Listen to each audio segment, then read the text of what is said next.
dangerous for the Supreme Court to say that certain parts of that balance are unconstitutional. So if you had to make a definitive opinion on how do you think the Supreme Court should handle this case? Or what I would say how I think they should handle it. Or what are some of the possible outcomes? There are several possible outcomes. They could declare the statute unconstitutional. If they do so, I hope they do so in a very limited way. Usually when the Supreme Court declares a statute unconstitutional, they try to make it as limited as possible. They could say that life plus 70 is unconstitutional, but life plus 50 is not. They could affirm the lower court. They could just say it is constitutional, and upon looking at it more closely, there is nothing wrong with what the D.C. Circuit did. They could determine that the D.C. Circuit reasoning is wrong, and then remand it for further... If you could just remind me, what was the D.C. Circuit's reasoning? Okay. The problem with the case is that the D.C. Circuit does come up with this sort of absolute rule that I think on its face is overextensive. They have two primary parts of the holding. First, they say that the introductory language, the D.C. Circuit says that the introductory language of the Constitution, which says that Congress, in order to promote the progress of science and useful arts, may pass copyright and patent statutes for limited times. What they say is that that introductory language to promote the science and useful arts is not a limit on the power of Congress to pass statutes. Mm-hmm. I cringed when I first read that because I think that's an overstatement. That's an oversimplification. They also say that the First Amendment has no limitation upon the Copyright Act. Indeed, most of the time it does not, although I can imagine circumstances in which it did. If Congress rescinded the Fair Use Doctrine, I think that might raise First Amendment implications. But the D.C. Circuit has two statements, that the introductory language to the Copyright Clause is not a limit, and that the First Amendment is categorically not a limit on copyright. I could see the Supreme Court disagreeing with that, reversing that finding, but then either sending it back for a further deliberation, weighing the case on some test that they come up with, or they might conclude, nonetheless, even though we disagree with the logic of the lower court, we believe we should reach the same result, which is that if you look at whether Congress had a legitimate reason for doing what it did, the court could very well hold that it meets whatever test they apply. So it's possible that that they could affirm the decision, but merely disagree with the logic of the lower court. Yes, and indeed, I think that's what is the agenda of the plaintiffs in this case. A part of it is simply to get a public discussion. In several of the books talking about this new public domain theory, this public domain movement, they believe they're losing some of the battle in Congress. There are several statutes. The copyright term extension is one of several statutes recently extending rights in copyright. There was one in 1976. There was one in 1994. What? In 1998. 1976 extended the term of copyright and did many other things. The 1998 Copyright Act extended the term again. I think that the most controversial recent legislation is the Digital Millennium Copyright Act in 1998. And 94. No, that's 1998. Oh, this is the 98 one?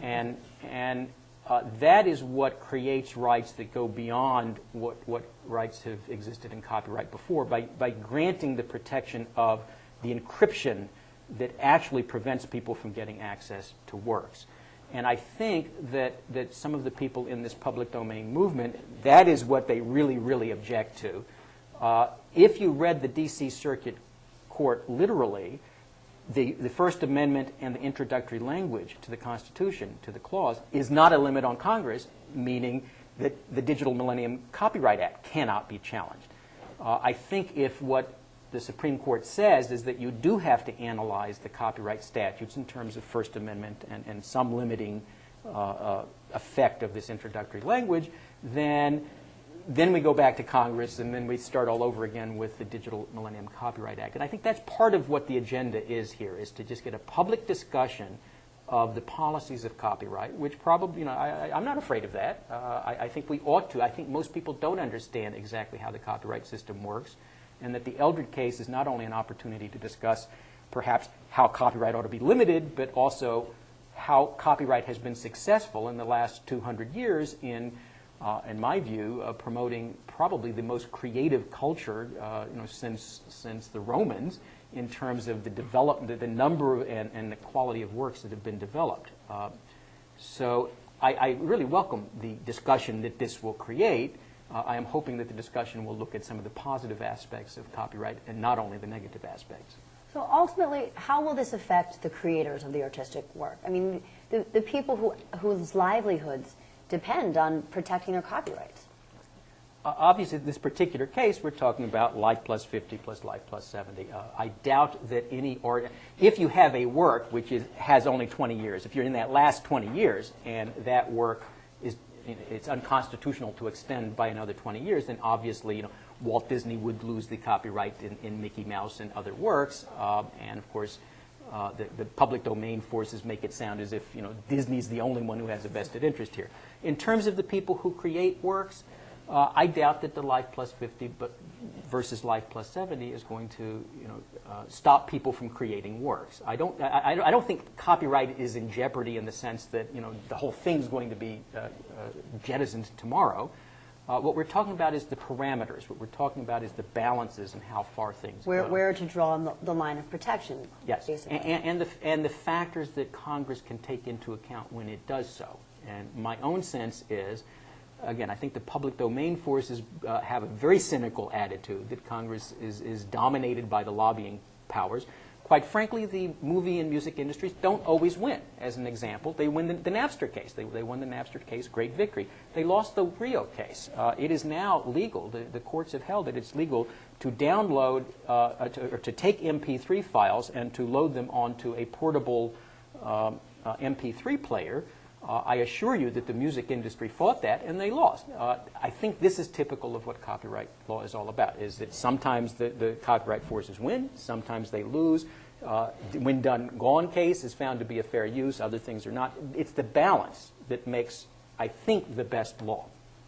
So it really comes down to finding the right balance and protecting artists and protecting the economic interests of our country. Yes. Well, great. Thank you so much. I see that our time is up.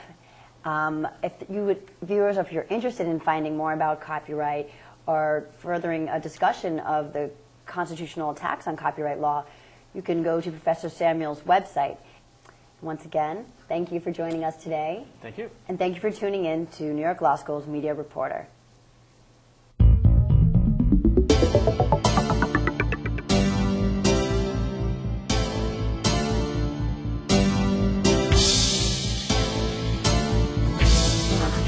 Thank you for joining us today. And thank you for tuning in to New York Law School's Media Reporter. Okay. Great. Yeah? Did you get out? I think we got out of fine by me. Hey. Okay, thank you very much, Professor Van. We certainly hope that you have enjoyed this program. If you wish more information about this or any other Media Reporter program, please contact us at the information on the following screen. For Media Reporter, this is Bianca Bezdek.